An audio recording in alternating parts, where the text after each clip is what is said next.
My name is Ben Carter, and for 8 years I wore the badge of a Nevada State Trooper, badge number 714. I took an oath to serve and protect, to be a man of evidence, of facts, of the cold, hard reality you can see and touch. The road was my office, and I thought I knew every inch of it, especially my patrol route, a 200-mile stretch of U.S. Route 50. They call it the loneliest road in America. It's a fitting name. Out there, it's just you, the sagebrush, the endless asphalt, and a sky so full of stars it feels like you're drowning in them. But there's another side to that road, a side they don't put on the tourist maps, a truth that gets buried in redacted reports and dismissed as campfire stories. But it's real, and I have proof. The footage I'm about to describe was logged as evidence, then officially erased due to a data corruption error. This is the only copy that exists. It's what I saw, it's what my body cam recorded, and it's the reason I no longer wear badge 714. As you listen to my report, if you feel that primal fear of the vast empty darkness, hit that like button. If you're ready to see the evidence for yourself, subscribe to the channel. And share this with anyone who thinks the only dangers on the highway are drunk drivers. They're wrong. The real dangers have been here a lot longer than the roads. Patrolling Route 50 isn't like any other cop job. You can go a full 8-hour shift without seeing another soul. The silence out there is a living thing. It presses in on you, gets inside the cab of your patrol car. Your mind can start playing tricks on you if you let it. When I was a rookie, my training officer, an old-timer named Jed, gave me a set of unofficial rules for the Loneliest Road. "Ain't in any handbook, kid," he'd said, his face etched with the lines of 1,000 desert suns. "This is just stuff the road teaches you." Rule 1. If you see a single pair of headlights following you for more than 20 minutes, turn off your own lights for a second. If theirs go off too, they're not cops, and you need to drive like hell in the other direction. Rule 2. Never stop for a child you see on the side of the road after midnight. Never. Call it in, but do not get out of your car. And Rule 3, the one he was most serious about, if you get a call about strange noises or lights near the Petroglyph Canyons, you take your time, you drive slow, you hope someone else gets there first. I laughed it off back then, thought it was just old cop humor, a way to haze the new guy. I stopped laughing after my first year. I'd seen things. Strange lights that would dance on the horizon and vanish the moment you hit your radio. Cars stranded in impossible places with no tracks leading to them. But I always found a way to explain it.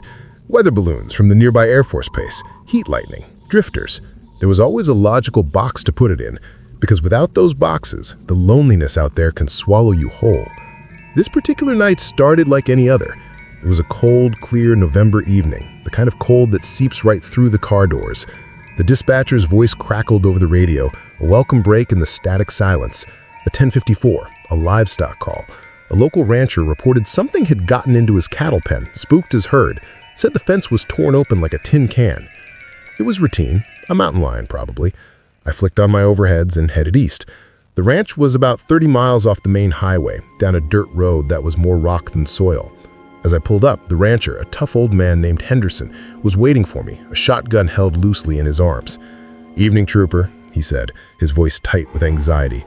"Never seen anything like it." He led me to the pen. The fence wasn't just torn, it was mangled. A thick chain-link fence, topped with barbed wire, was ripped open from top to bottom. The metal was bent and twisted, with long, deep gouges scraped into it, like something had raked it with steel claws. "Cougar did that?" I asked, my flashlight beam dancing over the damage. Henderson shook his head. "No cougar I've ever seen. Look at the tracks." I followed his light.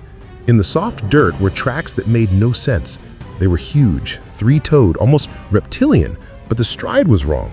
They were bipedal, 2 legs, and they were deep, like whatever made them had an immense weight. My body cam was on, its little green light, a comforting presence, recording everything.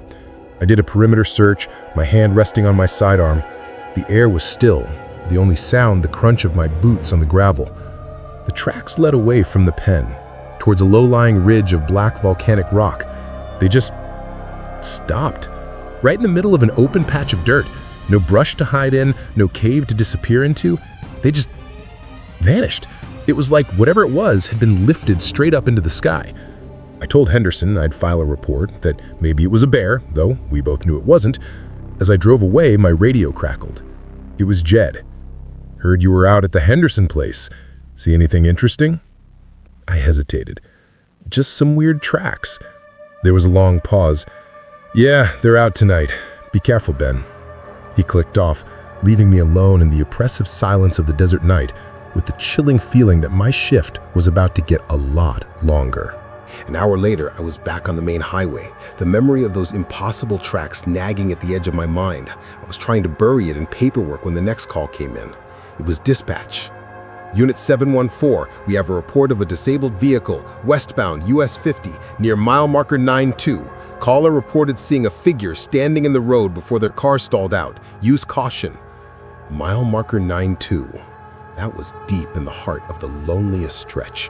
Miles from any town, right near the petroglyph canyons Jed had warned me about.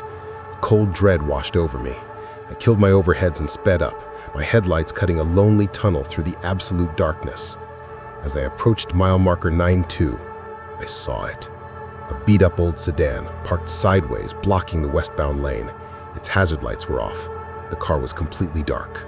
I slowed down, my spotlights sweeping across the vehicle. No one inside. I parked my cruiser about 50 feet back, the spotlight illuminating the scene.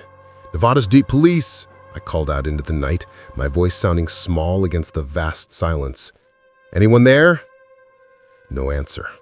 My body cam was recording. I remember the feel of the cold metal on my chest, a silent, impartial witness. I drew my sidearm, keeping it pointed low, and began my approach. The air was frigid, and I could see my breath pluming in the beam of my flashlight. The sedan was empty, the driver's side door hanging open. A set of keys was still in the ignition. On the passenger seat was a half-eaten bag of chips and a map. It looked like the occupants had just vanished. I swept my light across the surrounding desert, sagebrush, rocks, and the looming shadows of the canyon walls. Nothing. I was about to head back to my car to run the plates when I heard a noise, a soft scraping sound.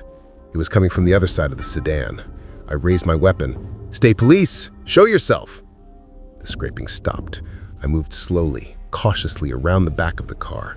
My light cut through the darkness, and I saw it. I still don't know how to describe what I saw. It was crouched by the front passenger tire, its back to me. It was gaunt, emaciated. Its skin was a pale, chalky white. Its limbs were long, far too long for its body, and they were bent at strange, unnatural angles like a spider's legs. It was humanoid, but it wasn't human. It slowly turned its head, and the beam of my flashlight caught its face. It had no eyes, no nose, just a smooth, seamless expanse of skin. But it had a mouth, a wide, lipless slit that stretched too far across its face. And it was smiling, a horrible, knowing grin. It let out a soft chittering sound, a noise that sounded like dry leaves skittering across pavement. Then it moved. It didn't run, it unfolded, its long limbs extending, and it scurried away into the darkness with an impossible insect-like speed. It moved so fast my brain could barely process it. One moment it was there, the next it was gone, swallowed by the night. I stood there, my heart trying to beat its way out of my chest, my gun shaking in my hand. Did I just see that? Was I hallucinating? Was this what Jed meant? I forced myself to breathe, to be a cop again. I searched the area, but there was no tracks, no sign of the thing. The only thing out of place was the car. When I finally got back to my cruiser and ran the plates, the dread in my stomach turned to ice. The car had been reported stolen 3 weeks ago in Sacramento, and the registered owner had been declared a missing person. I didn't report it. I couldn't. How could I write a report that said I saw a pale spider-like creature with no eyes on the side of the highway? They'd have me on psychiatric leave before the sun came up. I finished my shift in the state of numb terror. When I got home, I couldn't sleep. I just sat at my kitchen table. The image of that smiling, featureless face burned into my memory. The next day, I called in sick. I had to see the footage. I needed the impartial digital eye of my body cam to tell me if I was insane or not. I plugged the camera into my computer and downloaded the file from my shift. I scrubbed to the timestamp of the disabled vehicle call. My hands were shaking. I watched myself get out of the car, approach the sedan. I saw myself circle the vehicle, and then I saw it. For a few brief, horrifying seconds, the creature was there, clear as day, caught in the beam of my flashlight. The grainy, low-light footage made it look even more monstrous, a true phantom from the dark. It unfolded and scrambled away, a blur of pale limbs against the black desert. It was real. It was all real. That night, I went back out, off the books. I told my wife I was going fishing. I took my personal truck, a shotgun, and a powerful spotlight. I had to know more.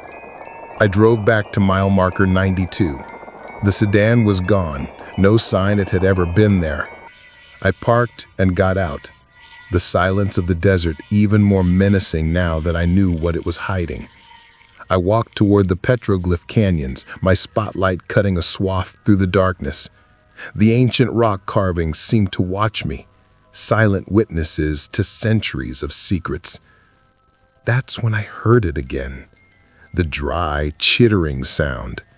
It was coming from above, from the top of the canyon ridge. I pointed my spotlight up and my heart stopped. There wasn't one. There were three of them. They were perched on the edge of the cliff, their pale, spider-like forms silhouetted against the sea of stars. They were just watching me, their featureless faces turned in my direction. They knew I was there. They had been waiting for me. I raised my shotgun, but I knew it was useless. What could I do?